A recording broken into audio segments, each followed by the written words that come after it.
হেই কি খবর সবার? আসসালামু আলাইকুম। আশা করি ভালো আছো। গত ক্লাসে ভাইয়া তোমাদেরকে সাবজাংটিভ ভার্ব পড়িয়েছিলাম না? সাবজাংটিভ টপিকটা পড়িয়েছিলাম। এটার একটা পূর্ণতা দিব আজকের ক্লাসে। প্র্যাকটিস করাবো এটা ধরে। ফলে সবাই খাতা কলম নিয়ে বসো। প্রত্যেকটা প্রশ্ন পারা উচিত। আমি ১০টা প্রশ্ন তোমাদের সমাধান করাবো। আমার প্রত্যাশা থাকবে সবাই ১০টা প্রশ্নের আনসার করতে পারবা ইনশাআল্লাহ। ওকে? ভাইয়া সাবজাংটিভের একটা ওভারভিউ দেই গত ক্লাসে যেটা বলেছিলাম। সাবজাংটিভ মানে হলো কেউ চায় অন্য কেউ কোনো একটা কাজ করুক।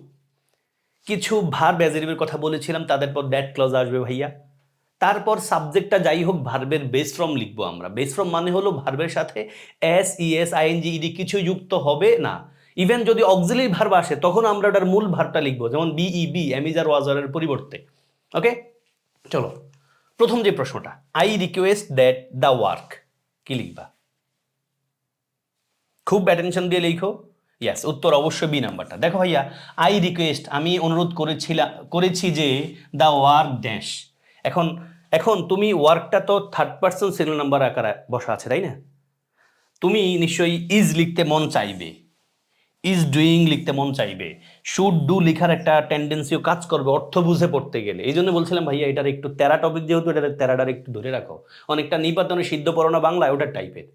ফলে the I request that the work be done, be done, এই যে এমিজ আর ওয়াজারের পরিবর্তে কিন্তু আমরা বি লিখতে হয়। আশা করি বোঝাতে পেরেছি ভাইয়া। Question 2, it is imperative that, imperative মানে বাধ্যতামূলক, it is imperative that you dash there in person, কি লিখবা? ইন পার্সন মানে সরাসরি, যেটাকে বোঝায়। উত্তর নিশ্চয়ই তোমরা চিন্তা করে ফেলেছো, করা হয়ে গেছে। উত্তর বি নিশ্চয়ই, yes. It is imperative that you be there in time, তুমি সেখানে থাকবা ইন টাইমে, মানে আমার প্রত্যাশা তুমি বাধ্যতামূলকভাবে সেখানে থাকবা।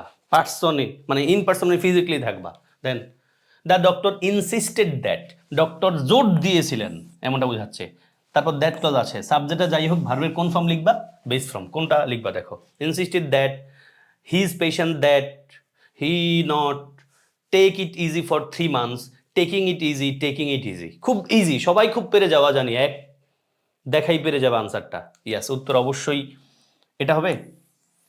অবশ্যই এটা ভুল, কারণ কেমনে ভাইয়া, the doctor insisted that his patient, আবার দ্যাট, এ কেমন কথাবার্তা? উত্তর অবশ্যই বি নাম্বারটা, তাই না? একটু খারাপ লাগছে, কি রে ভাই স্যার আপনি ভুল দিলেন কেন? উত্তর অবশ্যই বি, দ্যাট এই যে his patient take it easy for 3 months, অবশ্যই উত্তর B number. Then the teacher suggested that, এই যে এটা হলো একবারে কমন, এবং আমি যেগুলো দেখাচ্ছি ভাই এগুলো সব চট্টগ্রাম ইউনিভার্সিটিতে, বিভিন্ন ইউনিভার্সিটিতে, ইভেন বিশেষ পরীক্ষা আসা প্রশ্ন, বানায় দেয়নি একটাও। The teacher suggested that her students dash experience with ESP,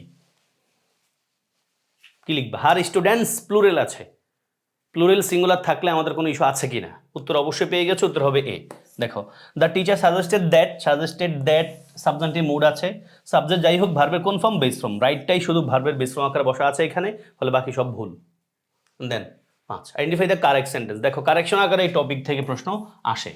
কেমন হয় যদি এক কোর্সেই তোমার সিইউ, আরইউ, জিএসটির পূর্ণাঙ্গ ইংলিশ প্রস্তুতি শেষ হয়ে যায়, যেখানে থাকবে grammar, vocabulary, literature, text book এবং ইউনিভার্সিটি ওয়াইজ প্রশ্ন সমাধানের সমন্বয়ে 40-এর অধিক ক্লাস, সাথে থাকছে স্পেশাল পিডিএফ, আর এক্সাম তো থাকছেই। ইংলিশের প্রস্তুতি 100তে 100 নিতে আস্থা রেখে জয়েন করে ফেলো। কোনটা? চিন্তা করে ফেলো। It is imperative that you are on time, you are timely, you be on time, you are in time. পেরে গেছো? ইয়াস, উত্তর হবে ভাইয়া C number. It is imperative that you be on time, you be on time. ওই যে এখানে আর লেখা যাবে না, কারণ এই যে ইম্পারেটিভ। এখন তুমি যদি কোনো কারণে ভাইয়া এই সাবজাংটিভের যে ওয়ার্ডগুলো এগুলো একটু ভালোভাবে না পারো, তুমি দেখবা পরীক্ষার হলে ভেজালে পড়ে যাবো ভাইয়া। সাবজাংটিভ ওয়ার্ডগুলোকে ভালোভাবে খেয়াল রাখতে হবে। তারপর দ্যাট ক্লজ আসলে সাবজেক্ট যাই হোক ভার্বের বেস ফর্ম। তারপর 6, Dorin was so furious, furious মানে খুব রাগান্বিত, দ্যাট শি স্টপড প্লেয়িং, দেখো স্টপের উপর আইনজি আছে, দ্য পিয়ানো আছে, বিকজ কারণ, বিকজ মানে কিন্তু কারণ, এটা কনজাংশন। তারপর অবশ্যই সেন্টেন্স থাকবে ভাইয়া, অ্যাটেনশন দিও। হার টিচার ইনসিস্টেড দ্যাট, দেখো অনেক কথাবার্তা বইলা তোমার এই গ্রামাটিক্যাল টপিকে আনছে ওনারা। হার টিচার ইনসিস্টেড একটা সাবজেক্টিভ ওয়ার্ড, তারপর দ্যাট ক্লজ আসে, সাবজেক্ট যাই হোক ভার্বের কোন ফর্ম? Base form. কোনটা লিখবা? কোনটা লিখবা? ইয়াস, উত্তর অবশ্যই তুমি বি নাম্বার লিখবা, প্র্যাকটিস। হ্যাঁ, এখন প্রশ্ন হতে পারে স্যার প্র্যাকটিস তো PRACTIC, প্র্যাকটিস সি দিয়ে কিন্তু নাউন আর এস দিয়ে ভার্ব, এটা আমরা জানি।